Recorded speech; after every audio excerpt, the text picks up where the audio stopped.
ഈ സ്റ്റോറി നിങ്ങൾക്ക് ഇഷ്ടപ്പെട്ടാൽ സബ്സ്ക്രൈബ് ചെയ്യുക. 113. അനന്തന്റെ കയ്യിലിരിക്കുന്ന സർപ്പപ്പല്ലുകളുടെ വലിപ്പം കുറഞ്ഞു വരുന്നതനുസരിച്ച് ആളുകൾക്ക് അവന്റെ പ്രവൃത്തിയിലുള്ള ആകാംക്ഷ കൂടി വന്നു. അനന്തൻ തന്റെ പോക്കറ്റിൽ നിന്നും ഒരു മരുന്നുകൂട്ടെടുത്ത് ആ സർപ്പപ്പല്ലിന്റെ തുമ്പിൽ പുരട്ടി. ശേഷം അഗ്നിയിലേക്ക് നോക്കി ഇങ്ങനെ പറഞ്ഞു: അല്ലയോ ദിവ്യാഗ്നിയെ, ഞാൻ അനന്തൻ വർമ്മ, നിന്നിലെ ശക്തിയും വെളിച്ചവും താപവും ഒക്കെയും ഞാൻ ഈ സർപ്പപ്പല്ലിലേക്ക് പകർന്നു നൽകാൻ ആവശ്യപ്പെടുന്നു. ഉറച്ച ശബ്ദത്തോടെ അനന്തൻ അത് പറഞ്ഞതും അവന്റെ മുന്നിലെ തീജ്വാലകൾക്ക് തിളക്കം കൂടി. അത് പൂർവാധികം ശക്തിയോടെ ആളിക്കത്തി. അനന്തൻ ആ സർപ്പപ്പല്ലിന്റെ തുമ്പിൽ പുരട്ടിയ മരുന്ന് മെല്ലെ ആ കൂർത്ത പല്ലിന്റെ ഉള്ളിലേക്ക് അരിച്ചു കയറി. അതിന്റെ അവസാനം സർപ്പപ്പല്ലിന് ഇതുവരെ ഇല്ലാത്ത ഒരു തിളക്കം വെച്ചതും ചുറ്റുപാടും വലിയ മുഴക്കത്തിലുള്ള ഒരു ശബ്ദം കേട്ടു. ആ ഒരു പ്രകമ്പനത്തിന്റെ ഫലമായി അവിടെ വെച്ചിരുന്ന മണൽക്കട്ടകൾ പൊടിഞ്ഞു നിലത്തേക്ക് ചിതറുകയും അതുപോലെ അനന്തന്റെ മുന്നിലിരുന്ന പാത്രങ്ങൾ വിറകൊള്ളുകയും ചെയ്തു. ഇത് കണ്ട് എല്ലാവരും ഭയന്ന് നിൽക്കുമ്പോൾ അനന്തൻ ഞെട്ടലോടെ ചാടി എഴുന്നേറ്റു. ഇതെങ്ങനെ സംഭവിച്ചു? എനിക്ക് എവിടെയാ പിഴച്ചത്? ഇത് പൂർണ്ണമായിട്ടും നശിച്ചല്ലോ. അനന്തൻ നിരാശയോടെ തന്റെ തലയിൽ സ്വയം അടിച്ചു. പരിഭ്രാന്തിയോടെ ചുറ്റും നോക്കിയ അവൻ നിലത്ത് ഒരു ചെറിയ പൊത്തിൽ ഒരു തിളക്കം കണ്ടു. തെറിച്ചു വീണ സർപ്പപ്പല്ല് ഒരു നായയുടെ പല്ലിനോളം ചെറുതായി മാറിയത് അവൻ കണ്ടു. അവൻ അത് കയ്യിലേക്കെടുത്തു. സൂക്ഷ്മമായി അതിലേക്ക് നോക്കിയ അനന്തന്റെ മുഖം തെളിഞ്ഞു. അവന്റെ ചുണ്ടുകൾ അറിയാതെ മന്ത്രിച്ചു: ഒടുവിൽ ഞാൻ ജയിച്ചിരിക്കുന്നു. അതിൽ നിന്നും വന്നുകൊണ്ടിരുന്ന പ്രകാശം പോലും തിരികെ ആ പല്ലിനുള്ളിലേക്ക് ചുരുങ്ങി. ഒരു നിമിഷം ഒന്ന് തിളങ്ങി മങ്ങിയ സർപ്പപ്പല്ല് സാധാരണ ഗതിയിലേക്ക് മാറി. ഇതെല്ലാം കണ്ടുനിന്ന ജഗൻ അനന്തന്റെ അടുത്തേക്ക് വന്ന് ചോദിച്ചു: എന്തായി ബ്രോ, എല്ലാം സെറ്റായോ? സത്യത്തിൽ ജഗന് പോലും കൃത്യമായി അറിയുന്നുണ്ടായിരുന്നില്ല എന്താണ് അവൻ നിർമ്മിക്കാൻ ഉദ്ദേശിച്ചിരിക്കുന്നത് എന്ന്. അനന്തന്റെ കയ്യിലിരിക്കുന്ന സർപ്പപ്പല്ലിന്റെ ശക്തിയും അളവും എത്രയെന്ന് അവന് വലിയ ധാരണയുണ്ടായിരുന്നില്ല. അവൻ ആ പല്ലിനെ കയ്യിലെടുത്ത് തിരിച്ചും മറിച്ചും നോക്കാൻ വേണ്ടി കൈ നീട്ടിയെങ്കിലും അവൻ തിരികെ വലിച്ചു. കാരണം ആ വസ്തു എത്ര ചെറുത് തന്നെ ആയാലും അനന്തൻ നിർമ്മിച്ചതായതുകൊണ്ട് തന്നെ അതിന്റെ ശക്തി കുറച്ചു കാണരുത് എന്ന് അവനൊരു ഉൾവിളി വന്നു. എന്റെ പരീക്ഷണം വിജയിച്ചിരിക്കുന്നു ജഗ, അനന്തൻ സംതൃപ്തിയോടെ പറഞ്ഞു. ഇപ്പോൾ അവന്റെ കയ്യിലിരിക്കുന്ന സർപ്പത്തിന്റെ പല്ലിന് ഒരു നായയുടെ പല്ലിനോളം വലിപ്പമേ ഉള്ളുവെങ്കിലും അതിന്റെ ശക്തി അതിരില്ലാത്തതായിരുന്നു. അനന്തന്റെ ആത്മാവിലെ തന്നെ ഊർജത്തിന്റെ ഒരംശമാണ് അവൻ ആ പല്ലിലേക്ക് പകർന്നു നൽകിയിരിക്കുന്നത്. ആ പല്ലുകൾ കൈവശം വെച്ചിരിക്കുന്ന വ്യക്തിക്ക് ഒരു അപകടവും വന്നു ഭവിക്കില്ല. ആരെങ്കിലും ആ വ്യക്തിയെ ഉപദ്രവിക്കാൻ വന്നാലും ആ പല്ലിന്റെ അഗ്രഭാഗത്തു നിന്നും അളവില്ലാത്ത ശക്തി പുറത്തേക്ക് കുതിക്കുകയും അക്രമികൾ വൈദ്യുത പ്രവാഹമേറ്റതുപോലെ നിലം പരിശാവുകയും ചെയ്യും. ഇതാണ് ആ സർപ്പപ്പല്ലുകളിലൂടെ അനന്തൻ നിർമ്മിച്ചിരിക്കുന്ന കവചം. ആ വൈദ്യുത പ്രവാഹമേറ്റ് ആരുടെയും ജീവന് നാശമുണ്ടാകില്ല എന്നുറപ്പാണ്. എന്നിരുന്നാലും ആ ശക്തിയുടെ അധീനതയിൽപ്പെട്ട ആർക്കും ഒന്ന് ചലിക്കാൻ പോലും ആവില്ല. ഇതിനെല്ലാം പുറമെ അനന്തൻ ആ സർപ്പത്തിന്റെ രക്തത്തിൽ നിന്നും ഒരു ചുവന്ന ബുള്ളറ്റ് കൂടി നിർമ്മിച്ചെടുത്തു. അത്രയും തയ്യാറാക്കിയ ശേഷം അനന്തൻ അവിടെ നിന്ന് എല്ലാവരോടും കൂടി പറഞ്ഞു: എനിക്ക് ഇനിയും കുറച്ച് കാര്യങ്ങൾ കൂടി ചെയ്യാനുണ്ട്. ജോലി തുടരണമെങ്കിൽ ഈ നിലത്ത് വീണ് ചിതറിയ മണൽക്കട്ടകൾ മാറ്റി പകരം പുതിയത് വേണം. അത്രയും പറഞ്ഞ ശേഷം അവൻ തന്റെ കയ്യിലെ മാന്ത്രിക കവചമായ സർപ്പപ്പല്ല് സുരക്ഷിതമായി പോക്കറ്റിൽ വെച്ചുകൊണ്ട് മറ്റു വിഷപ്പല്ലുകൾ തീയിലേക്ക് തന്നെ വലിച്ചെറിഞ്ഞു. അനന്തന്റെ ആവശ്യം കേട്ടതും ശ്രീധരനും മറ്റു കടക്കാരും മണൽക്കട്ടകൾ എത്തിക്കാൻ വേണ്ടി പരക്കം പാഞ്ഞു. ആദ്യം അനന്തന്റെ ജോലിയിൽ തടസ്സം സൃഷ്ടിക്കാനെത്തിയ കടക്കാർ പോലും അവന്റെ പ്രവൃത്തികളെല്ലാം കണ്ട് അവനോട് ഒരു ബഹുമാനത്തോടെയാണ് പെരുമാറുന്നത്. ഇത്തവണ അനന്തൻ മണൽക്കട്ടകൾ ചോദിച്ചപ്പോൾ ആരും വില പേശാൻ നിന്നില്ല എന്ന് മാത്രമല്ല, അവരൊട്ടും സമയം കളയാതെ അവന് വേണ്ടതൊക്കെ എത്തിച്ച് ശല്യം ചെയ്യാതെ മാറി നിൽക്കുകയും ചെയ്തു. പക്ഷേ ആ സമയമായപ്പോഴേക്കും അനന്തൻ വല്ലാതെ അവശനായി കഴിഞ്ഞു. തുടർച്ചയായി ഇങ്ങനെ ഇത്രയും ഭാരിച്ച കർമ്മം ചെയ്യുകയും സ്വന്തം ശരീരത്തിലെ ഊർജം ആ ആയുധങ്ങൾക്കുള്ളിലേക്ക് പകർന്നു നൽകുകയും ഒക്കെ ചെയ്തതിലൂടെ അനന്തന് അടങ്ങാത്ത ക്ഷീണം തോന്നി. എന്നിരുന്നാലും അവൻ വിട്ടുകൊടുത്തില്ല. 5 മാന്ത്രിക കവചങ്ങൾ ഉണ്ടാക്കിയെടുക്കുമെന്ന് ദൃഢനിശ്ചയം ചെയ്തുകൊണ്ട് അവൻ ആ കർമ്മം പൂർത്തീകരിച്ചു. ശേഷം അവൻ എഴുന്നേറ്റ് കൈയും മുഖവും കഴുകി. അനന്തൻ ക്ഷീണിതനായി വരുന്നത് കണ്ട ശ്രീധരൻ ഭവ്യതയോട് ചോദിച്ചു: സാറിന്റെ ജോലി തീർന്നോ? അനന്തൻ അതിനതേ എന്ന് തലയാട്ടിക്കൊണ്ട് നേരെ അവിടെ കൂടി നിൽക്കുന്നവരുടെ നേർക്ക് ചെന്നു. ഞാൻ വന്ന കാര്യം കഴിഞ്ഞു.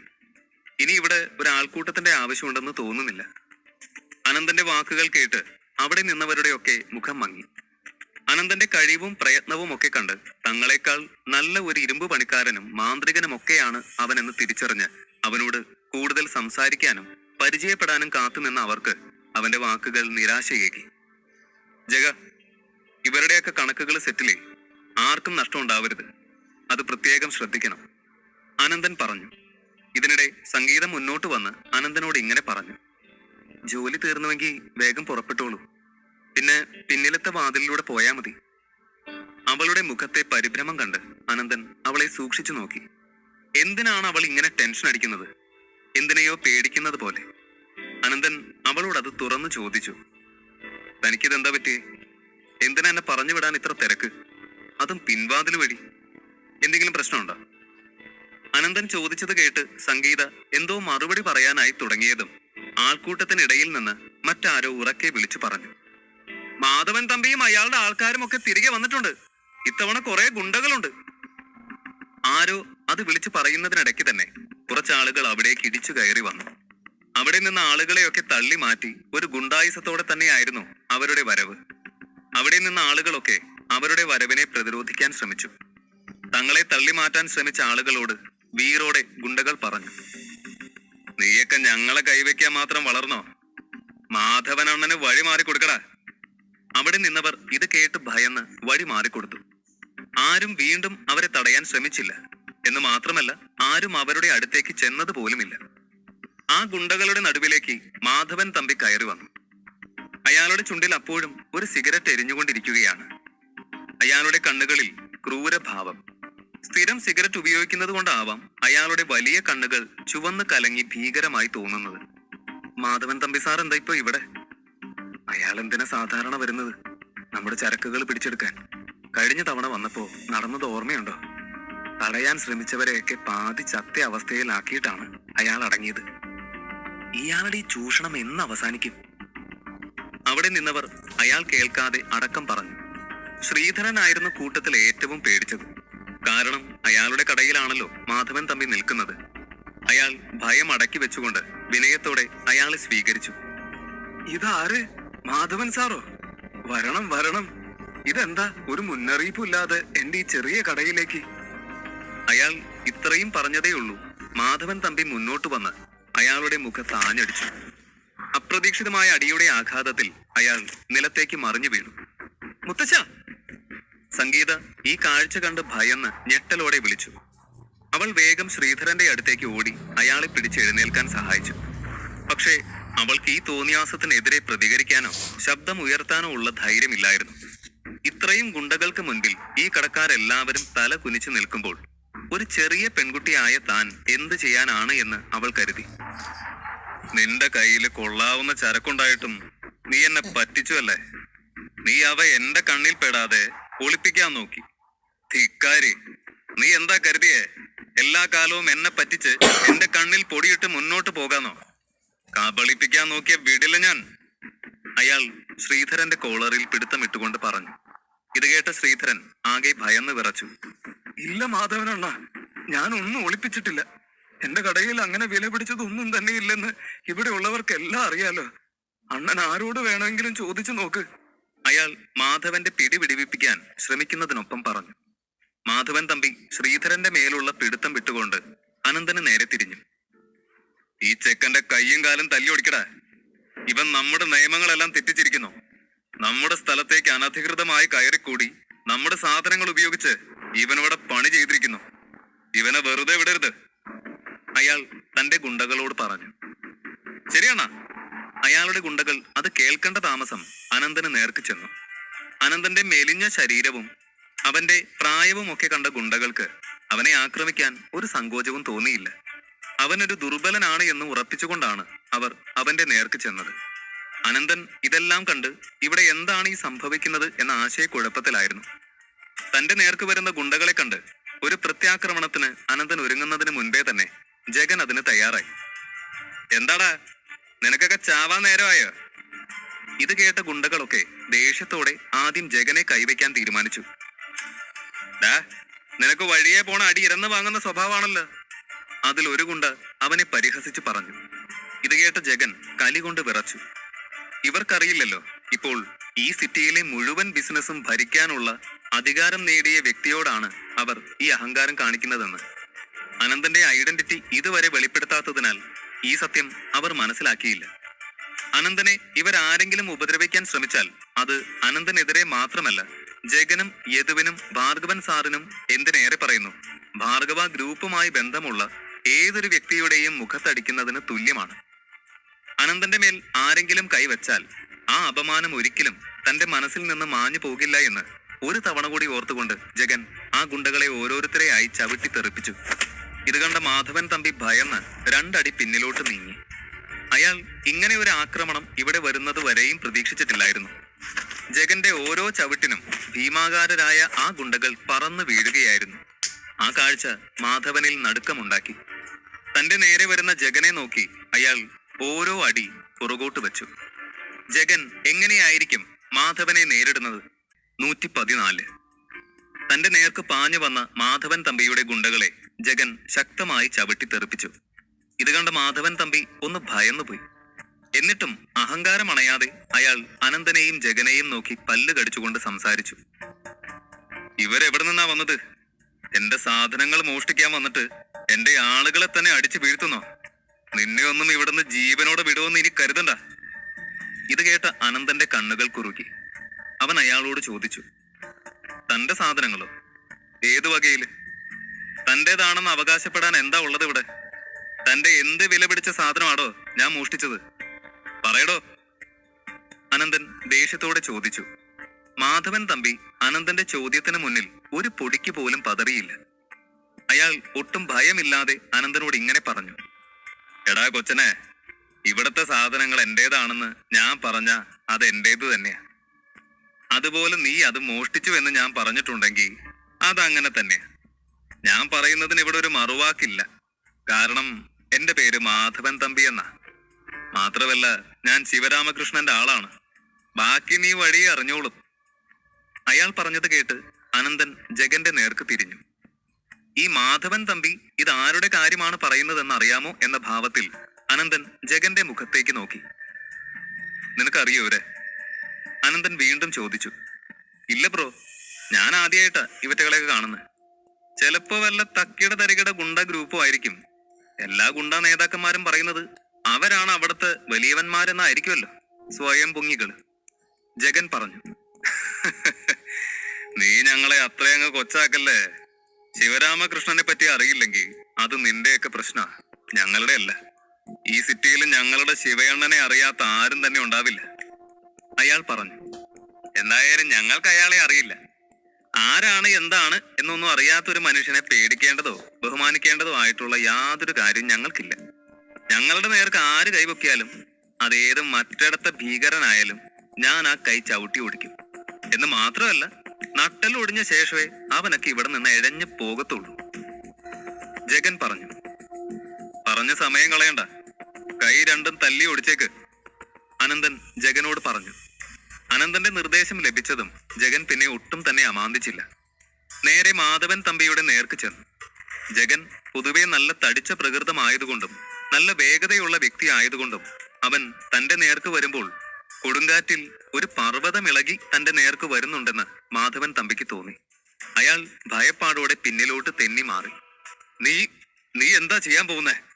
നീ വിവരം അറിയും. ഇത് നിന്റെ അവസാനത്തെ വരവാണെന്ന് ഓർത്തോ? അയാൾ ജഗനോട് വിറയാർന്ന ശബ്ദത്തിൽ വിളിച്ചു പറഞ്ഞു. അയാൾ ആ കടയുടെ വാതിലിനരികിലായിരുന്നു നിന്നത്. അതിനാൽ തന്നെ വേണമെങ്കിൽ അയാൾക്ക് രക്ഷപ്പെടാനുള്ള എല്ലാ പഴുതുമുണ്ട്. ഒരിക്കലും ഒരു ബുദ്ധിമാനായ മനുഷ്യൻ ശക്തിമാനോട് മല്ല യുദ്ധം നടത്തി ജയിക്കാൻ ശ്രമിക്കില്ല എന്ന് അയാൾ ഓർത്തു.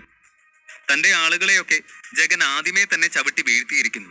ഇനി തനിക്ക് തന്റെ ജീവൻ രക്ഷിക്കണമെങ്കിൽ ഇറങ്ങി ഓടുക മാത്രമേ മാർഗമുള്ളൂ എന്ന് അയാൾ മനസ്സിലാക്കി.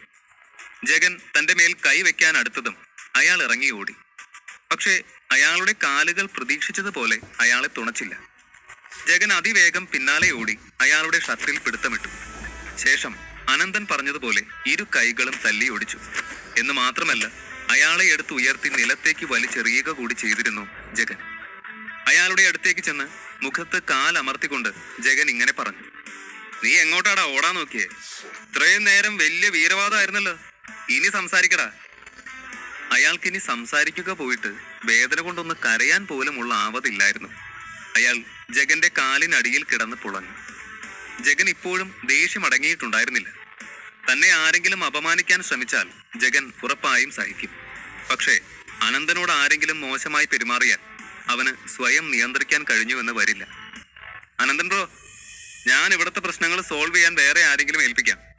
നമുക്ക് വേഗം തിരിച്ചു പോകേണ്ടതല്ലേ? ജഗൻ അനന്തനോട് ചോദിച്ചു. ശരി, അങ്ങനെ ആവട്ടെ. വന്ന കാര്യം കഴിഞ്ഞല്ലോ. ഇനി ഇവിടെ നടക്കുന്ന നാടകങ്ങൾക്ക് വേണ്ടി നമ്മൾ സമയം കളയേണ്ട ആവശ്യമില്ല ജഗ. നീ പറഞ്ഞതുപോലെ ഇത് വേറെ ആരെങ്കിലും വിളിച്ച് ഏൽപ്പിക്ക്. ഇവരുടെയൊക്കെ കാശ് സെറ്റിൽ ചെയ്ത് പിന്നെ ഈ മാധവൻ തമ്പിയുടെ പ്രശ്നവും തീർത്ത് കേസ് ഒതുക്കാൻ പറ. പിന്നെ പ്രത്യേകം ശ്രദ്ധിക്കേണ്ടത്, നമ്മൾ ഇവിടെ നിന്ന് പോയി കഴിഞ്ഞ് ഇയാളുടെ ആളുകൾ വന്ന് നമ്മളോടുള്ള പ്രതികാരം ഈ കടക്കാരോട് തീർക്കരുത്. ഇവിടെ ഇപ്പൊ ഇത്രയും പ്രശ്നം ഉണ്ടായത് തന്നെ നമ്മൾ ഈ സ്ഥലം ഉപയോഗിച്ച് പോയതുകൊണ്ടാ. ഇനി നമ്മൾ കാരണം ഇവർക്ക് ആർക്കും കൂടുതൽ ബുദ്ധിമുട്ടുണ്ടാകാൻ പാടില്ല. അനന്തൻ പറഞ്ഞു. ജഗൻ ഇത് കേട്ടതും ഫോൺ എടുത്ത് ആരോടോ സംസാരിച്ചു. ശേഷം അനന്തനോട് വന്ന് എല്ലാം ഒതുക്കി സോൾവ് ചെയ്തിട്ടുണ്ട് എന്ന് പറഞ്ഞു. ജഗൻ അവിടുത്തെ SIയെ വിളിച്ച് കാര്യങ്ങൾ ധരിപ്പിച്ചിട്ടുമുണ്ട്. അദ്ദേഹവും ഉടനെ തന്നെ എത്തുമെന്ന് അവൻ പറഞ്ഞു. അവിടുത്തെ SI മറ്റാരും ആയിരുന്നില്ല, ജഗദീഷ്, ഭാർഗവന്റെ മാനേജർ നാഗേന്ദ്രന്റെ സഹോദരൻ. അയാളെ കണ്ടതും സംഗീതയും മറ്റു കടക്കാരും ആകെ ഭയന്നു. നിങ്ങൾ ഈ പ്രശ്നം നന്നായി തന്നെ കൈകാര്യം ചെയ്യുമെന്ന് ഞാൻ വിശ്വസിക്കുന്നു. ഞാനൊരു വലിയ ജോലി കഴിഞ്ഞ് നന്നായി ക്ഷീണിച്ചു നിൽക്കുകയാണ്. നിങ്ങളുടെ ജോലി നടക്കട്ടെ, ഞാൻ അകത്തുണ്ടാവും. സംഗീത, ബുദ്ധിമുട്ടില്ലെങ്കിൽ ഒരു ചായ തരുമോ? അനന്തൻ അവളോട് അത്രയും പറഞ്ഞുകൊണ്ട് ആ കടയുടെ അകത്തുള്ള മുറിയിലേക്ക് വിശ്രമിക്കാനായി പോയി. സംഗീത ഇത് കേട്ട് അവനെ അതിശയത്തോടെ നോക്കി. ഇത്രയും പ്രശ്നങ്ങൾ നടക്കുമ്പോൾ SIയോട് ഇത്ര ലാഘവത്തോടെ സംസാരിച്ചിട്ട് പോകുന്ന അവനെ കണ്ട് അവൾക്ക് അതിശയം തോന്നി. ഇനിയും ഒരുപാട് പ്രശ്നങ്ങൾ ഉണ്ടാവാൻ പോവുകയാണ് എന്ന് അവളുടെ മനസ്സ് പറഞ്ഞു. പക്ഷേ അവൾ സ്വയം സമാധാനിച്ചു. ആദ്യം അനന്തൻ പറഞ്ഞതുപോലെ അവന് നല്ലൊരു ചായ ഇട്ടുകൊടുത്തു. ഒരു 20 മിനിറ്റ് കഴിഞ്ഞപ്പോഴേക്കും കുറച്ചാളുകൾ വണ്ടിയിൽ വന്നിറങ്ങി. ശിവരാമകൃഷ്ണൻ ഉൾപ്പെടെ അവന്റെ ആളുകൾ 10-20 പേരോളമുണ്ട്. ശിവരാമകൃഷ്ണന്റെ തോളിലായി ഒരു ചെന്നായയുടെ തല പച്ച കുത്തിയിട്ടുണ്ട്. അയാളെ കണ്ടതും നിലത്ത് വീണ് കിടന്ന് പുളയുന്ന മാധവൻ തമ്പി അയാളോട് സഹായം ആവശ്യപ്പെട്ട് വലിയ വായിൽ നിലവിളിച്ചു. ശിവണ്ണ, ഈ രണ്ടെണ്ണത്തിനെയും വെറുതെ വിടരുത്. അണ്ണന്റെ പേര് പറഞ്ഞിട്ടും ഇവരെന്നെ തല്ലി, നമ്മുടെ ആളുകളെയും തല്ലി. എന്റെ 2 കൈയും ഈ തടിയൻ തല്ലി ഓടിച്ചു. വെറുതെ വിടരുതണ്ണ, വെറുതെ വിടരുത്. ആ അയാൾ ആവേശത്തോടെ പറയുന്നതിനിടെ വേദന കൊണ്ട് പുളഞ്ഞ് കൈ അമർത്തി പിടിച്ചു. മിണ്ടാതിരിക്കടോ, ശിവരാമൻ മാധവൻ തമ്പിയോട് ആക്രോശിച്ചു.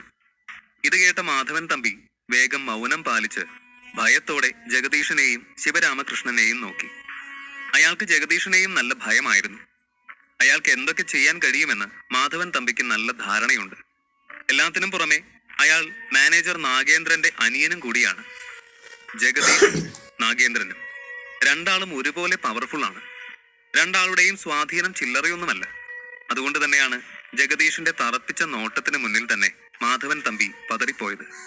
ജഗദീഷിന് അനന്തനെയും ജഗനെയും നന്നായി മനസ്സിലായി. തന്റെ സഹോദരങ്ങൾ വഴി അവന് അനന്തൻ ആരാണെന്നും എന്താണെന്നും നല്ല ബോധ്യമുണ്ട്. അവൻ നേരെ ചെന്ന് ജഗൻ ഒരു ഷേക്ക് ഹാൻഡ് നൽകി. ജഗൻ ആ ഷേക്ക് ഹാൻഡിനൊപ്പം ചോദിച്ചു, എടാ ജഗ്ഗു, എന്താണ് നിന്റെ സർക്കിളിൽ ആകെ മൊത്തം പ്രശ്നമാണല്ലോ. മൊത്തം കള്ളന്മാരാ.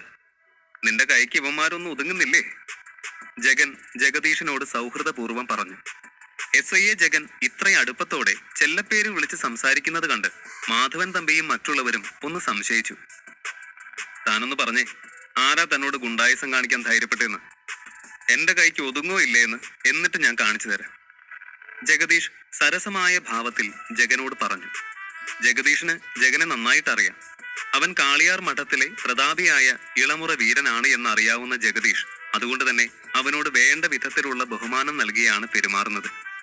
ജഗദീഷ് ജഗന്റെ ഭാഗമാണ് സപ്പോർട്ട് ചെയ്യുന്നതെന്ന് കണ്ട മാധവൻ തമ്പിയും അവന്റെ ആളുകളും ആകെയൊന്ന് അമ്പരന്നു. തന്റെ മുന്നിൽ നിൽക്കുന്ന തടിയൻ ചെറുക്കനെ എന്തിനാണ് SI ജഗദീഷ് ഇത്രയധികം ബഹുമാനിക്കുന്നതെന്ന് അവർക്ക് ആർക്കും മനസ്സിലായില്ല. പക്ഷേ കാര്യങ്ങൾ കൈവിട്ടു പോവുകയാണ് എന്ന് മനസ്സിലായ അവരുടെ മുഖം വിളറി വെളുത്തു. വേറെ വഴിയില്ല എന്ന് മനസ്സിലായ അവർ അനന്തനോടും ജഗനോടും മാപ്പ് പറയാൻ ഒരുങ്ങി. ഞങ്ങൾക്ക് തെറ്റുപറ്റി. നിങ്ങൾ ആരാണെന്ന് മനസ്സിലാക്കാതെയാ ഞങ്ങൾ പ്രശ്നം ഉണ്ടാക്കിയേ, ക്ഷമിക്കണം, മാധവൻ തമ്പി ഭയത്തോടെ പറഞ്ഞു. ഇത് കേട്ട ജഗദീഷ് പല്ലിറുമിക്കൊണ്ട് ശിവരാമകൃഷ്ണനോട് പറഞ്ഞു, ഇതൊക്കെ തന്റെ ആളുകളല്ലടോ. താനൊക്കെ ഇത് എന്താ ചാവാൻ കച്ചകെട്ടി ഇറങ്ങിയിരിക്കുകയാണോ? അറ്റ്ലീസ്റ്റ് ഇറങ്ങിത്തിരിക്കുന്നതിന് മുൻപ് എതിരെ നിൽക്കുന്നത് ആരൊക്കെയാണെന്നെങ്കിലും നോക്കാനുള്ള സാമാന്യ ബോധം പോലും ഇല്ലാതെ ആയല്ലോ തനിക്കൊക്കെ. ജഗദീഷ് ശിവരാമകൃഷ്ണനോട് ഇങ്ങനെ പറഞ്ഞുകൊണ്ട് അയാളുടെ കവിളിൽ ആഞ്ഞടിച്ചു. ഞാനൊന്നുമല്ല ഇവരെ അയച്ചത്, എനിക്കിതിൽ ഒരു പങ്കുമില്ല. ശിവരാമകൃഷ്ണൻ നിന്ന നിൽപ്പിന് മലക്കം മറിഞ്ഞത് കണ്ട് ജഗദീഷ് നേരെ മാധവൻ തമ്പിയുടെ അടുത്തേക്ക് പോയി. അയാൾ മാധവൻ തമ്പിയുടെ ഇരു കവിളിലും മാറി മാറി രണ്ട് പൊട്ടിച്ചിട്ട് അയാളോട് കടുത്ത സ്വരത്തിൽ ചോദിച്ചു, നീയൊക്കെ എന്ത് ധൈര്യത്തിലാണടാ ഇവിടെ ഗുണ്ടാ വിളയാട്ടം നടത്തുന്നത്? അതും എന്റെ സ്റ്റേഷൻ പരിധിയില്. പുറത്ത് ഈ ബഹളമൊക്കെ നടക്കുമ്പോൾ അനന്തൻ സ്വസ്ഥമായി അകത്തെ മുറിയിലിരുന്ന് സംഗീതം നൽകിയ ചായ കുടിക്കുകയാണ്. അടുത്തു നിൽക്കുന്ന ശ്രീധരന്റെ മുഖം അപ്പോഴും വിളറി തന്നെ കാണപ്പെട്ടു. കാരണം ഇത്രയും സംഭവം അരങ്ങേറിയതിൽ നിന്നും അയാൾക്ക് തന്റെ മുന്നിലിരിക്കുന്ന ആൾ നിസാരക്കാരനല്ല എന്ന് മനസ്സിലായി. അനന്തൻ സത്യത്തിൽ ആരാണ് എന്ന ചിന്ത അയാളെ വല്ലാതെ അലട്ടി. ചായ കുടിച്ച് കുറച്ചു നേരം വിശ്രമിച്ചു കഴിഞ്ഞിട്ട് അനന്തൻ നേരെ പുറത്തേക്ക് വന്നു. മതി എസ് ഐ സാറെ തല്ലിയത്, ഇനി നിർത്തിക്കോ. പതിഞ്ഞ സ്വരത്തിൽ അനന്തൻ പറയുന്നത് കേട്ട് ജഗദീഷ് തിരിഞ്ഞു നോക്കി. മാനേജർ നാഗേന്ദ്രന്റെ ഒപ്പം ജഗദീഷും അന്ന് ആലത്തൂരിലെ തിരുദിന മത്സരം കാണാൻ എത്തിയിട്ടുണ്ടായിരുന്നു. അതുകൊണ്ട് തന്നെ അനന്തന്റെ കഴിവുകൾ എത്രത്തോളമാണ് എന്ന് ജഗദീഷ് നേരിട്ട് കണ്ട് മനസ്സിലാക്കിയിട്ടുള്ളതാണ്. അവന്റെ മല്ലയുദ്ധത്തിലെയും കളരിപ്പയറ്റിലെയും സാമർഥ്യവും പോരാട്ട വീര്യവും മാത്രമല്ല, അവന്റെ നാഗരൂപവും ജഗദീഷ് സ്വന്തം കണ്ണുകൾ കൊണ്ട് കണ്ട് ബോധ്യപ്പെട്ടതാണ്. അതുകൊണ്ട് തന്നെ അവന് അനന്തനോട് ബഹുമാനത്തിലുപരി ഭക്തിയായിരുന്നു ഉണ്ടായിരുന്നത്. പക്ഷേ നാഗേന്ദ്രൻ പ്രത്യേകം ഓർമ്മിപ്പിച്ചിട്ടുണ്ട് ജഗദീഷിനെ, അനന്തന്റെ ഐഡന്റിറ്റി വെളിപ്പെടുത്തുന്ന രീതിയിൽ പെരുമാറുകയോ സംസാരിക്കുകയോ ചെയ്യരുത് എന്ന്. അതിനി അവന്റെ ബിസിനസ് കാര്യത്തിലായാലും സമ്പത്തിന്റെ കാര്യത്തിലായാലും, അതല്ല ഇനി അമാനുഷിക ശക്തികളുടെ കാര്യത്തിലായാലും അത് പാടില്ല എന്ന് ജഗദീഷ് സ്വയം ഓർമ്മപ്പെടുത്തി. തന്റെ ഭാഗത്തു നിന്നും ഒരു തെറ്റും ഉണ്ടാവില്ല എന്ന് ഉറപ്പുവരുത്തി ജഗദീഷ് അനന്തനെ സാധാരണ പോലെ തൊഴുതു. ജഗദീഷിന് അനന്തനോടുള്ള ബഹുമാനം കാണുമ്പോൾ അവിടെയുള്ളവരുടെ പ്രതികരണം എന്തായിരിക്കും? അധ്യായം 115. അനന്തനെ കണ്ട ജഗദീഷ് അവനോട് ബഹുമാനത്തോടെ പെരുമാറിയെങ്കിലും അവനിലെ ദൈവികത്വം തനിക്ക് അറിയാം എന്നതിന്റെ യാതൊരു ലാഞ്ചനയും അവന്റെ മുഖത്ത് വരാതെ ജഗദീഷ് സ്വയം ശ്രദ്ധിച്ചു. അനന്തൻ ജഗദീഷിനോട് ഇങ്ങനെ പറഞ്ഞു, എനിക്ക് ഈ കച്ചവടക്കാരോട് യാതൊരു പ്രശ്നവുമില്ല. പക്ഷെ ഈ ഗുണ്ടകള് അവരുടെ വിളയാട്ടം അവസാനിപ്പിച്ചേ മതിയാവൂ. അത് ഇവരെന്നോട് പ്രശ്നം ഉണ്ടാക്കിയത് കൊണ്ട് മാത്രമല്ല, ഈ കടക്കാർക്കൊന്നും നാളെ ഇവരൊരു ശല്യം ആവരുത്, അതിനുവേണ്ടി കൂടിയാണ്. അനന്തൻ പറഞ്ഞു. എനിക്ക് മനസ്സിലായ കാര്യങ്ങള് ഞാൻ നോക്കിക്കോളാം, ജഗദീഷ് ഒന്ന് ഇരുത്തി മൂളിക്കൊണ്ട് പറഞ്ഞു. പിന്നെ അനന്തനും ജഗനും അവിടെ അധികം നേരം നിന്ന് കറങ്ങിയില്ല. അവർ കാറിൽ തിരികെ പോകുന്നത് കണ്ട് ഇത്രയും നേരം എന്തൊക്കെയാണ് സംഭവിച്ചത് എന്ന അങ്കലാപ്പിൽ ആ കടയിലുള്ളവരെല്ലാവരും നിന്നു. അനന്തൻ ആരാണെന്നും അവനെ എന്തിനാണ് സ്ഥലം എസ് ഐ ഒക്കെ ഇത്രയും ബഹുമാനിക്കുന്നതെന്നും, അതുപോലെ അവൻ ഈ ചെറുപ്രായത്തിൽ ഈ കൊല്ലപ്പണിയും മാന്ത്രിക വിദ്യകളും ഒക്കെ എങ്ങനെ സ്വായത്തമാക്കിയെന്നും അവർക്കിപ്പോഴും ഉത്തരം കിട്ടാത്ത ഒരു ചോദ്യമായി തന്നെ നിലനിന്നു. കാറിൽ ഇരിക്കുന്ന നേരം അത്രയും അനന്തൻ ദീർഘമായ ചിന്തയിലായിരുന്നു. ചിന്തകൾക്ക് വിരാമമിട്ടുകൊണ്ട് അനന്തൻ ജഗനെ വിളിച്ചു. ജഗ, പറ ബ്രോ, എന്താ ആലോചിച്ചോണ്ടിരുന്നേ? ജഗൻ ചോദിച്ചു. അനന്തൻ തൊണ്ടയൊന്ന് ശരിയാക്കി അല്പം ഗൗരവം നിറഞ്ഞ ശബ്ദത്തിൽ പറഞ്ഞു, നമ്മുടെ ആളുകളെ എല്ലാം കൂട്ടി ഒരു മീറ്റിംഗ് അറേഞ്ച് ചെയ്യണം. പിന്നെ ഇന്നത്തെ പോലെ ഒരു അതിക്രമം ഇനി ഈ നാട്ടിൽ ഉണ്ടാവില്ല എന്നുകൂടി ഉറപ്പുവരുത്തണം. അനന്തൻ പറഞ്ഞു. ഇത് കേട്ട ജഗൻ പറഞ്ഞു, അതൊക്കെ ഞാൻ നോക്കിക്കോളാം. പക്ഷെ ബ്രോ, ഇങ്ങനെ ഈ കാര്യത്തിലൊക്കെ അധികം ടെൻഷൻ എടുക്കേണ്ട ആവശ്യമുണ്ടോ? ഒന്നാമത് ബ്രോയുടെ ഐഡന്റിറ്റി ഇതുവരെ റിവീൽ ചെയ്തിട്ടില്ല. അതുകൊണ്ടല്ലേ അവർ നമ്മളോട് മോശമായി പെരുമാറിയത്. ബ്രോ ആരാണെന്നും എന്താണെന്നും ഒക്കെ തിരിച്ചറിഞ്ഞിരുന്നുവെങ്കിൽ ആരെങ്കിലും ഇങ്ങനെ ഗുണ്ടാ വിളയാട്ടത്തിന് വരുമായിരുന്നോ? പിന്നെ നമ്മളോട് ചെയ്തതിന് നമ്മൾ കണക്കിന് കൊടുത്തിട്ടല്ലേ പോകുന്നത്. ബാക്കി ജഗ്ഗു നോക്കിക്കോളും. ബ്രോ അതൊന്നും ഓർത്ത് ഇങ്ങനെ ഡിസ്റ്റർബ്ഡ് ആവണ്ട. ഇത് കേട്ട അനന്തൻ ഉറക്കെ ചിരിച്ചു. പിന്നെ ചിരി അടക്കി ശാന്തമായി ജഗനോട് ഇങ്ങനെ പറഞ്ഞു, അവരെന്നോട് പെരുമാറിയതല്ല ജഗ പ്രശ്നം. നീ പറഞ്ഞില്ലേ, ഞാൻ ആരെന്നറിഞ്ഞിരുന്നുവെങ്കിൽ അവരെന്നോട് മാന്യതയോടെയും ബഹുമാനത്തോടെയും ഒക്കെ ആവും പെരുമാറുക. ഇതിപ്പോ അറിയാതെ പറ്റിപ്പോയതാണെന്ന്. പക്ഷെ അതിന്റെ അർത്ഥം എന്താ? അവരെന്നോട് പെരുമാറിയ രീതി അവരൊരു സാധാരണക്കാരനോട് എന്ന പോലെയല്ലേ? അതായത് നമ്മുടെ നാട്ടിലെ പാവം പിടിച്ച സാധാരണ മനുഷ്യരോടൊക്കെ അവരിങ്ങനെയാണ് പെരുമാറുന്നതെന്ന്. നമുക്ക് അവരെ തടയാനും തോൽപ്പിക്കാനും കഴിവുണ്ടായിരുന്നത് കൊണ്ട് മാത്രം രക്ഷപ്പെട്ടു. ഇല്ലായിരുന്നെങ്കിലോ? ജഗൻ മറന്നുപോയോ? ആലത്തൂർ മത്സരം കഴിഞ്ഞ് ഒരു അധികാരി പട്ടം എന്റെ തലയിൽ ഏന്തിയിട്ടുണ്ട് ഞാൻ. ഇവിടുത്തെ ബിസിനസ് സാമ്രാജ്യം ഭരിക്കുന്നത് പോലെ തന്നെ അവരുടെയൊക്കെ കൊള്ളരുതായ്മകൾ തടയാനും നല്ല നടപ്പുകൾ ഉറപ്പുവരുത്താനും ബാധ്യസ്ഥനല്ലേ. അതുകൊണ്ടുകൂടിയാണ് ഞാൻ ഇതിനെപ്പറ്റി ഇങ്ങനെ ഇത്രയധികം ചിന്തിക്കുന്നത്. അനന്തൻ പറഞ്ഞത് അത്രയും ജഗൻ ശ്രദ്ധാപൂർവം കേട്ടിരിക്കുകയാണ്. അനന്തൻ പറഞ്ഞതൊക്കെ കേട്ട് കഴിഞ്ഞ് ജഗൻ തലയൊന്ന് ഇളക്കി ചൊറിഞ്ഞു. ശേഷം അവൻ അനന്തനോട് ഇപ്രകാരം ചോദിച്ചു, പക്ഷെ അനന്തൻ ബ്രോ, നമ്മൾ ഇന്നവിടെ നല്ലൊരു ഫൈറ്റാണ് നടത്തിയത്. ആ ഗുണ്ടകളിൽ ആരെങ്കിലും ഒക്കെ ചത്തുപോയിട്ടുണ്ടാവോ? ജഗന്റെ ചോദ്യം കേട്ട് അനന്തന്റെ ശബ്ദം പരുക്കനായി. ജഗ, നമ്മൾ അതിനെപ്പറ്റിയൊന്നും തലപോയ്ക്കേണ്ട ആവശ്യമില്ല. ഇവിടെ ഈ നാട്ടിൽ ഒരുപാട് കരിഞ്ചന്തകള്, നൈറ്റ് ക്ലബ്ബുകള്, ബാറുകള്, ഹോട്ടലുകളൊക്കെ ഉണ്ട്. ഇവരെല്ലാവരും തമ്മിലൊരു അണ്ടർഗ്രൗണ്ട് കളി നടക്കുന്നുണ്ട് എന്ന് ഞാൻ ഈ കാലയളവിനിടെ മനസ്സിലാക്കിയതാ. പിന്നെ ഇത്രയും നാളും ഇതിന്റെ തലപ്പത്ത് നിന്നിരുന്ന കൈമൾ ഫാമിലി ഇപ്പോ ഇല്ല. അതിനനുസരിച്ച് ഈ അണ്ടർഗ്രൗണ്ട് കളികൾ മുറുകുകയാണ് ചെയ്യുന്നത്. കൈമൾ ഉണ്ടായിരുന്നപ്പോ ഒരുവിധം കൊള്ളരുതാത്ത ബിസിനസ് എല്ലാം അങ്ങേരും കുടുംബവും കൈയടക്കി വെച്ചിരിക്കായിരുന്നത് കൊണ്ട് ചെറുകിട സാറുമാരൊന്നും അതിൽ വലിയ റോള് കാണിക്കില്ലായിരുന്നു. എന്നാ ഇപ്പോ കൈമളിന്റെ അഭാവം മുതലാക്കി ഒരുവിധം എല്ലാ മുതലാളിമാരും ഈ മയക്കുമരുന്നും കഞ്ചാവും ഒക്കെ വിറ്റ് തുടങ്ങിയിരിക്കുക. ഇതിങ്ങനെ സിറ്റി മുഴുവൻ വ്യാപിച്ച നാട് നശിക്കാൻ വെറും വിരലിൽ എണ്ണാവുന്ന ദിവസങ്ങൾ മാത്രം മതി. അനന്തൻ പറഞ്ഞത് കേട്ട് ജഗൻ അതിനെപ്പറ്റി ദീർഘമായി ആലോചിച്ചു. പെട്ടെന്ന് അവൻ എന്തോ ഓർമ്മ വന്നതുപോലെ പറഞ്ഞു, അപ്പൊ ബ്രോ, ഇന്ന് നമ്മൾ കണ്ട മാധവൻ തമ്പിയും ശിവരാമനും ഒക്കെ ഇതുപോലെ കൈമളിന്റെ പതനത്തിന് ശേഷം തലപൊക്കിയ ഓലപ്പാമ്പുകളായിരിക്കാം അല്ലെ? അതാവും എനിക്ക് അവരെ ഒന്നും അറിയാതെ പോയത്. ജഗൻ പറയുന്നത് കേട്ട് അനന്തൻ അതിന് ശരിവെച്ചു. അതാണ് ഞാൻ പറഞ്ഞത്, ഇങ്ങനെയുള്ളവർ അധികം അപകടകാരികളാവുന്നതിന് മുൻപ് നമുക്ക് ഇവരെ എല്ലാം ഒതുക്കണം. ഇല്ലെങ്കിൽ ഈ നാട് എപ്പോ നശിച്ചു എന്ന് ചോദിച്ചാൽ മതി. അനന്തൻ എന്താണ് ഉദ്ദേശിക്കുന്നതെന്ന് ജഗന് ഇപ്പോൾ ഏറെക്കുറെ വ്യക്തമായി വരുന്നുണ്ട്. അവൻ ഒരു ചെറു പുഞ്ചിരിയോടെ അനന്തനോട് ഇങ്ങനെ പറഞ്ഞു, അനന്തൻ ബ്രോ, ഒരു കാര്യം പറഞ്ഞോട്ടെ.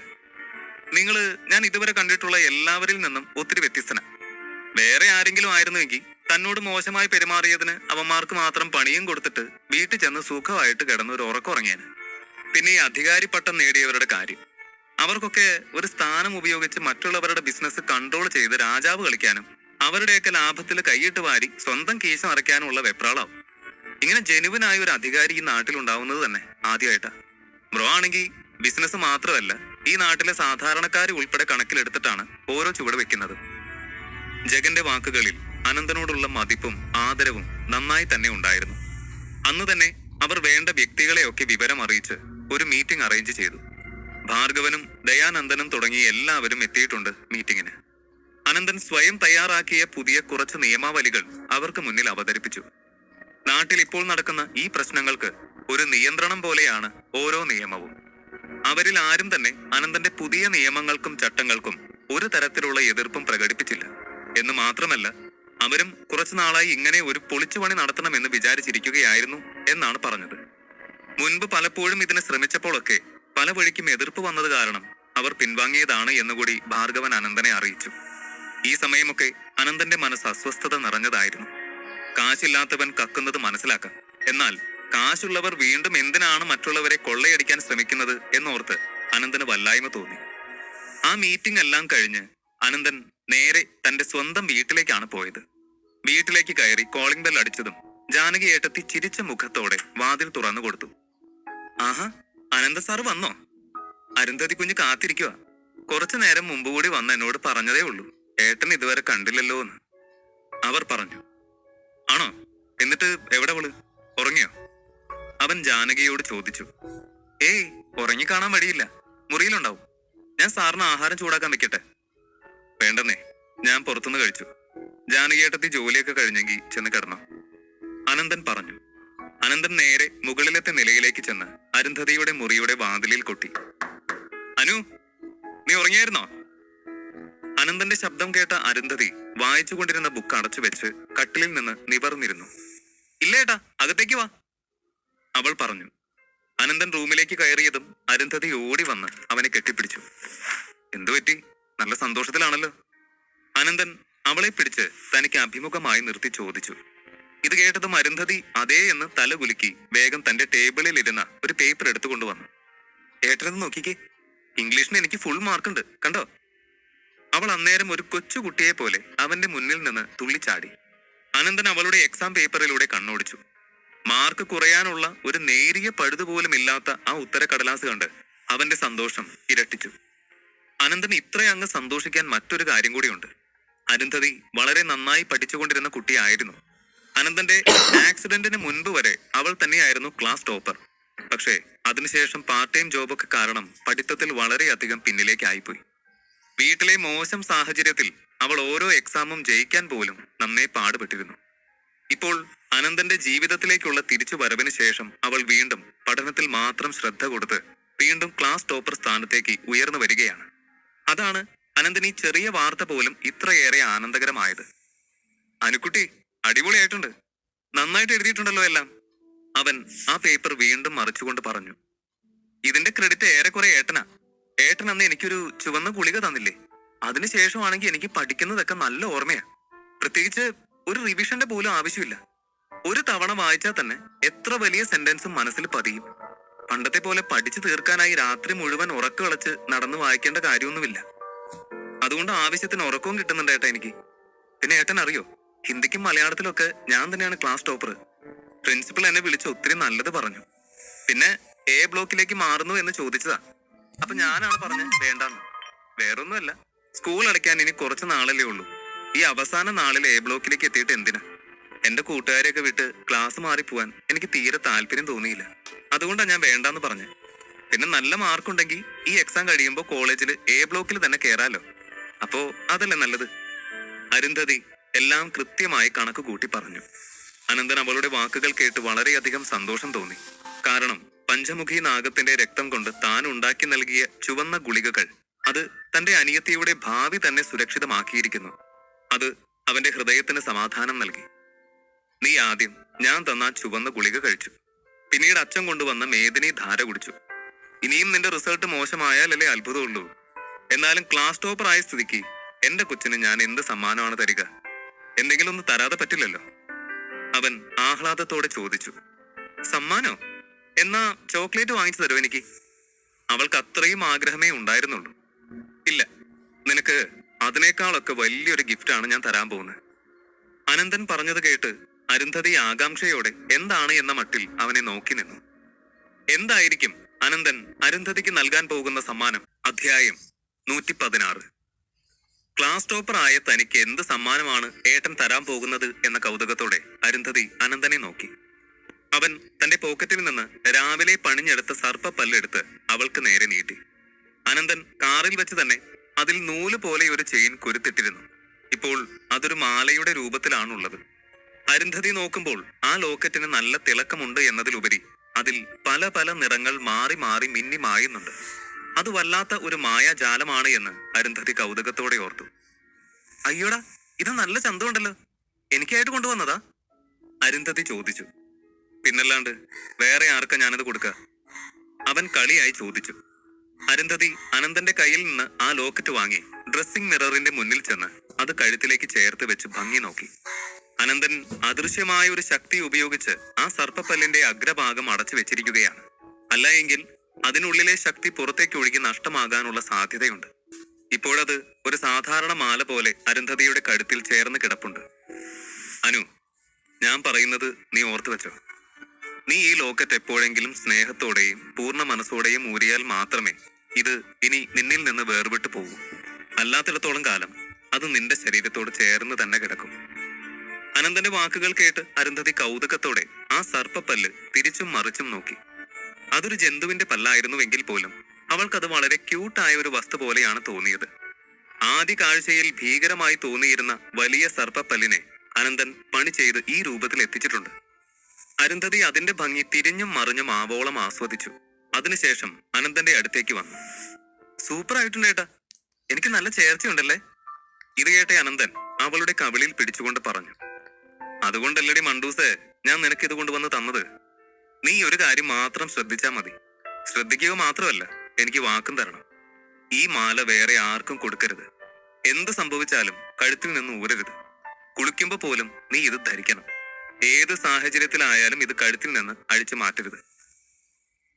അവൻ പറഞ്ഞത് മുഴുവൻ ക്ഷമയോടെ കേട്ടു. ഒരുപാട് ചോദ്യങ്ങൾ ചോദിച്ച് അവൾ അവനെ ബുദ്ധിമുട്ടിച്ചില്ല.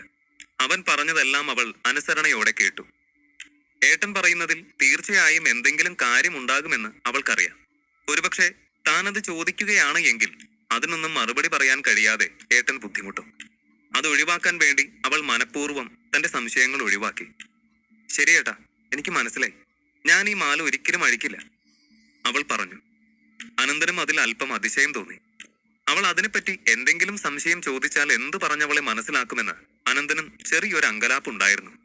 അവൾ എന്തുകൊണ്ടാണ് മനസ്സിലെ സംശയങ്ങൾ അടക്കി വെച്ചതെന്ന് അവൻ ഊഹിക്കാൻ കഴിഞ്ഞു. അവൻ അലിവോടെ അവളുടെ തലയിൽ തലോടി ഇങ്ങനെ പറഞ്ഞു. എന്തൊക്കെയോ ചോദ്യങ്ങൾ എന്റെ കൊച്ചിന്റെ മനസ്സിലുണ്ടെന്ന് എനിക്കറിയാം.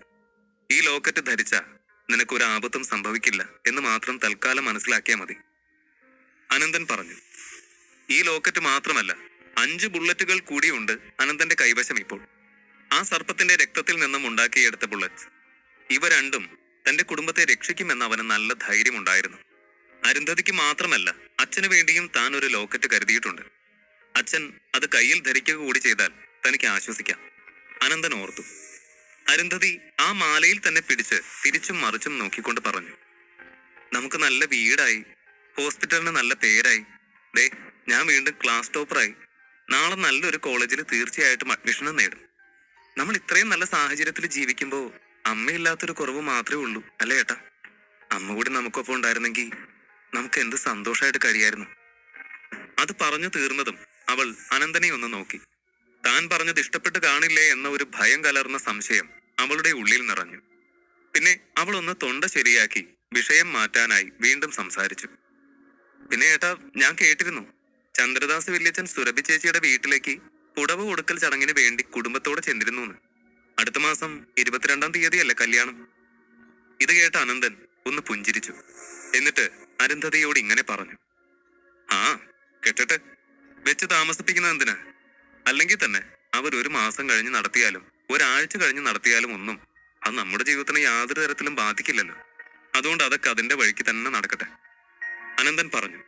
അനന്തൻ ഇത് പറഞ്ഞു തീരുന്നതിന് മുൻപേ കട്ടിലിൽ ഇരുന്ന അരുന്ധതി ഇരുമുട്ടിനു മേലും അവളുടെ മുഖം പൂഴ്ത്തി വെച്ച് അനന്തനോട് ഇങ്ങനെ പറഞ്ഞു. ഏട്ടാ, എനിക്കൊരു കാര്യം പറയാനുണ്ട്. പക്ഷെ അത് പറഞ്ഞാ എനിക്കറിയില്ല പറയണോ വേണ്ടോന്ന് പോലും. അവൾ അത്രയും പറഞ്ഞു നിർത്തി. അനന്തൻ അത് കേട്ട് സംശയത്തോടെ നെറ്റി ചുളിച്ചു. ശേഷം അവളുടെ അരികിൽ വന്നിരുന്നുകൊണ്ട് അവളുടെ മുഖം താടിയിൽ പിടിച്ചുയർത്തി. എന്താടാ, നിനക്ക് എന്നോട് പറയാൻ പറ്റാത്ത എന്താ ഉള്ളേ?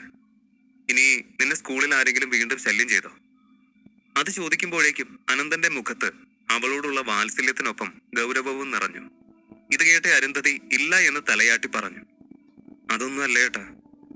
ഏട്ടൻ പഠിക്കുന്ന സ്ഥലത്ത് എന്നെ ശല്യം ചെയ്യാൻ ധൈര്യമുള്ള ആരോ ഉള്ളേ? ഏട്ടൻ വെറുതെ ആവശ്യമില്ലാത്തത് ആലോചിച്ച് തല പുകയ്ക്കണ്ട. ഇതൊന്നുമല്ല. കാര്യം എന്താന്ന് വെച്ചാ, ഇന്ന് വീട്ടിലൊരു ഗസ്റ്റ് വന്നിരുന്നു. അച്ഛനെ കാണാൻ വേണ്ടി വന്നതാ. അവരുടെ സംസാരം കേട്ടിട്ട് ഏട്ടനൊരു കല്യാണാലോചനയാണ് എന്നാ എനിക്ക് തോന്നി. അരുന്ധതി പറഞ്ഞത് കേട്ട് അനന്തൻ ഒന്ന് ഞെട്ടി. കല്യാണാലോചനയാ? ഈ സമയത്തോ? നീ ശരിക്കും കേട്ടിട്ട് തന്നെയാണോടി പറയുന്നത്? അനന്തൻ ചോദിച്ചു. അതേന്നേ, ഞാൻ ആ ചേച്ചിയുടെ ഫോട്ടോ കണ്ടതാ. നല്ല സുന്ദരിയാ. എനിക്ക് തോന്നുന്നത് ഏട്ടൻ അവൾ ഇഷ്ടമാവുന്ന, അരുന്ധതി പറഞ്ഞു. പെണ്ണിനെ ഇഷ്ടപ്പെടോ ഇല്ലേ എന്നുള്ളതല്ലാനു ഇപ്പൊ ഇമ്പോർട്ടന്റ്. എനിക്ക് 20 വയസ്സേ ആയിട്ടുള്ളൂ. അച്ഛന്റെ മനസ്സിൽ ഇത് എന്താണ് ഓടുന്നതെന്ന് ഒരു പിടിയില്ലല്ലോ. ഇതിപ്പോ എനിക്ക് കല്യാണം ആലോചിക്കേണ്ട നേരമാണോ? ഞാനാണെങ്കിൽ ഒരു ഡിഗ്രി പോലും കംപ്ലീറ്റ് ആക്കിയിട്ടില്ല. അപ്പോഴാ അച്ഛനിത് എന്താ പറ്റിയേ? അവൻ ചോദിച്ചു. അനന്തന്റെ സംസാരം കേട്ട അരുന്ധതി പതിഞ്ഞ സ്വരത്തിൽ പറഞ്ഞു. ഏട്ടാ, അച്ഛൻ ഏട്ടന്റെ ജാതകം ഒരു ജ്യോത്സ്യനെ കാണിച്ചിരുന്നു. അദ്ദേഹം പറഞ്ഞതാ 21 വയസ്സിനുള്ളിൽ ഏട്ടനെ വിവാഹം കഴിപ്പിക്കണം. വിവാഹം കഴിഞ്ഞാൽ മാത്രമേ ഏട്ടന്റെ ജീവന ആപത്തുകളില്ലാതെ ആകൂ എന്ന്. അച്ഛൻ ഇത് കേട്ട് നല്ല ഭയന്നിട്ടുണ്ട്. പക്ഷെ എന്നും പറഞ്ഞ് ഇടിപിടിയെന്ന് ആരെങ്കിലും കണ്ടെത്തി കല്യാണം നടത്തുമെന്ന് എനിക്ക് തോന്നുന്നില്ല. നമ്മുടെ അച്ഛനല്ലേ, ഏട്ടന്റെ ഇഷ്ടവും അഭിപ്രായവും ഒക്കെ നോക്കിയിട്ട് എന്തെങ്കിലും ഒന്ന് ഉറപ്പിക്കും, അരുന്ധതി അവനെ സമാധാനിപ്പിച്ചു. ഇതെല്ലാം കേട്ട അനന്തൻ ആകെ ഞെട്ടിത്തെറിച്ച് നിൽക്കുകയാണ്. പെട്ടെന്ന് ഇങ്ങനെ ഒരു കല്യാണ വിഷയം തന്നെ തേടി എത്തുമെന്ന് അവൻ സ്വപ്നത്തിൽ പോലും കരുതിയതല്ല. അവൻ അരുന്ധതിയോട് ഇങ്ങനെ പറഞ്ഞു. എനിക്ക് ഇനിയും ഒരുപാട് കാര്യങ്ങൾ ചെയ്യാനുണ്ട് മോളെ. ഒരു കല്യാണത്തിന് വേണ്ടി തയ്യാറാവാൻ തീരെ സമയമായിട്ടില്ല. എനിക്ക് ചെയ്തു തീർക്കാനുള്ള കാര്യങ്ങളാണെങ്കിൽ വളരെയേറെ ഗൗരവം നിറഞ്ഞതാണ്. എന്റെ ഭാഗത്തു നിന്ന് എന്തെങ്കിലും തെറ്റ് സംഭവിച്ചാൽ അത് നമ്മളെ വളരെയധികം മോശമായിട്ട് ബാധിക്കും. അതിനിടയ്ക്കാണ് ഇങ്ങനെ ഓരോ പൊല്ലാപ്പ്. അനന്തൻ പറഞ്ഞത് കേട്ട് അരുന്ധതി മുഖം ചുളിച്ചു. ഏട്ടാ, നമ്മുടെ ഒരു ഫാമിലിയാണ്. ഏട്ടന് മാത്രമായിട്ട് ഉത്തരവാദിത്തം ഏൽക്കേണ്ടി വരുന്ന എന്ത് വലിയ ജോലിയാ ഉള്ളത്. ഭാവിയിൽ എന്ത് പ്രശ്നം ഉണ്ടായാലും അച്ഛനും ഞാനും ഒക്കെ ഏട്ടന്റെ ഒപ്പം കാണും. ഞങ്ങൾ ഒരു സിറ്റുവേഷനിലും ഏട്ടൻ ഉപേക്ഷിക്കില്ല. ഇതും കല്യാണമായിട്ട് എന്താ കണക്ഷൻ? കല്യാണം കഴിക്കാതെ ചെയ്തു തീർക്കാൻ മാത്രം എന്ത് ഉത്തരവാദിത്തം ഏട്ടനുള്ളേ? ഒരാൾ കൂടി വന്ന ഏട്ടന് പ്രശ്നങ്ങൾ ഷെയർ ചെയ്യാൻ ഒരാൾ കൂടി ആവില്ലേ? അനന്തൻ ഇതെല്ലാം കേട്ട് തലയ്ക്ക് കൈ കൊടുത്തു. ഒന്ന് പോ മണ്ടൂസ്, നിന്നോടൊന്നും പറഞ്ഞിട്ട് ഒരു കാര്യമില്ല. നിന്നെ പറഞ്ഞ് മനസ്സിലാകാമെന്ന് എന്നെ വേണം പറയാൻ, അനന്തൻ പറഞ്ഞു. ടെൻഷൻ കൊണ്ട് അവളോട് അങ്ങനെയൊക്കെ പറഞ്ഞുവെങ്കിലും അനന്തൻ അറിയാം കാര്യത്തിന്റെ ഗൗരവം മനസ്സിലാകാത്തത് അവളുടെ തെറ്റല്ല എന്ന്. ആ പാവത്തിന് സ്വന്തം സഹോദരൻ ആരാണ് എന്ന് പോലും അറിയില്ല. അത് മാത്രമല്ല, താൻ ഒരിക്കലും ഈ ഭൂലോകത്തിൽ ജീവിതത്തിൽ ബന്ധനസ്ഥനാകാൻ ഉദ്ദേശിക്കുന്നില്ല. തനിക്ക് ചുരുങ്ങിയ കാലം ഇവിടെ ഈ മനുഷ്യരൂപത്തിൽ ജീവിച്ച ശേഷം കർമ്മങ്ങളും നിയോഗങ്ങളും പൂർത്തിയാക്കി നാഗലോകത്തേക്ക് മടങ്ങിയേ മതിയാകൂ. അതിനിടെ ഒരു സാധാരണ മനുഷ്യ സ്ത്രീയെ കല്യാണം കഴിച്ചാൽ കാര്യങ്ങൾ കൂടുതൽ കുഴയും. ആ പെൺകുട്ടിയുടെ ജീവിതത്തിന് പോലും ഒരു അടിസ്ഥാനമില്ലാതെയാകും. ഇതുകൊണ്ടൊക്കെയാണ് താൻ വിവാഹത്തിന് താല്പര്യം കാണിക്കാത്തതെന്ന് എങ്ങനെയാണ് അച്ഛനെയും അരുന്ധതിയെയും ഒക്കെ പറഞ്ഞ് മനസ്സിലാക്കുന്നത്? അനന്തന് അതോർത്ത് ഒരെത്തും പിടിയും കിട്ടിയില്ല. രാത്രിയെ നീ ചെന്ന് കിടന്നുറങ്ങിക്കോ, ഞാനും മുറിയിലേക്ക് പോവാ, നല്ല ക്ഷീണം. തന്നെ മിഴിച്ചു നോക്കി നിൽക്കുന്ന അരുന്ധതിയോട് അനന്തൻ പറഞ്ഞു. ശേഷം അവൻ മുറി വിട്ട് സ്വന്തം മുറിയിലേക്ക് പോയി. അനന്തൻ മുറിയിലേക്ക് പോയി എങ്കിലും ഉറങ്ങിയില്ല. അച്ഛന്റെ വരവും കാത്തിരുന്നു. വാസുദേവൻ എത്തിയതും അനന്തൻ വേഗം ചെന്ന് തന്റെ കയ്യിലെ ലോക്കറ്റ് അച്ഛന്റെ കയ്യിലേക്ക് ധരിപ്പിച്ചു. ശേഷം അത് സൂക്ഷിക്കണമെന്നും ഒരു രക്ഷയാണ് എന്നും പറഞ്ഞു കൊടുത്തു. മോൻ സ്നേഹത്തോടെ തന്നതല്ലേ എന്ന് പറഞ്ഞ് അയാളും അത് സ്വീകരിച്ചതോടെ അനന്തൻ അല്പം ആശ്വാസം തോന്നി. പക്ഷേ എത്ര നേരം അന്ന് അച്ഛനോടൊപ്പം ചെലവഴിച്ചുവെങ്കിലും കല്യാണത്തിന്റെ കാര്യം മാത്രം അയാൾ സംസാരിച്ചില്ല. അനന്തനാണെങ്കിൽ ആ വിഷയം അച്ഛനായിട്ട് തന്നെ പറയാൻ കാത്തിരിക്കുകയായിരുന്നു. ഭക്ഷണം കഴിക്കുന്ന നേരത്തും മറ്റും അവർ ഡിസ്പെൻസറിയിലെയും മറ്റു പല വിശേഷങ്ങളും പറഞ്ഞെങ്കിലും ഈ വിഷയം മാത്രം ചർച്ചയിൽ വന്നില്ല. ഒടുവിൽ ആഹാരം കഴിഞ്ഞ് വാസുദേവൻ ഉറക്കച്ചടവോടെ മുറിയിലേക്ക് പോവുകയും ചെയ്തു. അടുത്ത കുറച്ചു ദിവസം അനന്തന് പ്രത്യേകിച്ച് പരിപാടികളൊന്നും ഉണ്ടായിരുന്നില്ല. അതുകൊണ്ട് തന്നെ കോളേജിലേക്ക് പോകാമെന്ന് അവൻ തീരുമാനിച്ചു. അനന്തന് മറ്റു വിദ്യാർത്ഥികളെ പോലെ മുഴുവൻ നേരവും ക്ലാസ്സിലിരുന്ന് നോട്ട്സ് തയ്യാറാക്കി പഠിക്കേണ്ട ആവശ്യമില്ലാത്തത് കാരണം അറ്റൻഡൻസ് തികയ്ക്കാൻ വേണ്ട ദിവസങ്ങൾ മാത്രമാണ് അനന്തൻ അവിടേക്ക് പോകുന്നത്. സകല വിദ്യകളിലും ജ്ഞാനം ലഭിച്ച അനന്തന് എക്സാം എഴുതാൻ മാത്രം പോകേണ്ട ആവശ്യമേ സത്യം പറഞ്ഞാൽ ഉള്ളൂ. അന്ന് അവർ കോളേജിലെത്തിയപ്പോൾ പ്രിൻസിപ്പൽ എ ബ്ലോക്കിലെ കുട്ടികളെ എല്ലാവരെയും പ്രൊജക്ടർ റൂമിലേക്ക് മീറ്റിംഗിന് വിളിച്ചു എന്നറിയാൻ കഴിഞ്ഞു. അനന്തൻ എ ബ്ലോക്കിലെ വിദ്യാർത്ഥി അല്ല എങ്കിലും അവനോടും കൂടി മീറ്റിംഗിൽ പങ്കെടുക്കാൻ ഒരു അധ്യാപിക വന്ന് അറിയിച്ചു. ഈ മീറ്റിംഗ് എന്തിനു വേണ്ടിയാണെന്നും അതുപോലെ അനന്തനെ പ്രത്യേകം വിളിപ്പിച്ചത് എന്തിനാണെന്നുമുള്ള ചിന്തയിൽ അരുന്ധതി അവിടെ തന്നെ നിന്നു. അധ്യായം 117. അനന്തനും അരുന്ധതിയും രാവിലെ കോളേജിലെത്തിയപ്പോൾ കേട്ട വാർത്ത പ്രിൻസിപ്പൽ പ്രൊജക്ടർ റൂമിൽ മീറ്റിംഗിന് വിളിച്ചിട്ടുണ്ട് എന്നതാണ്.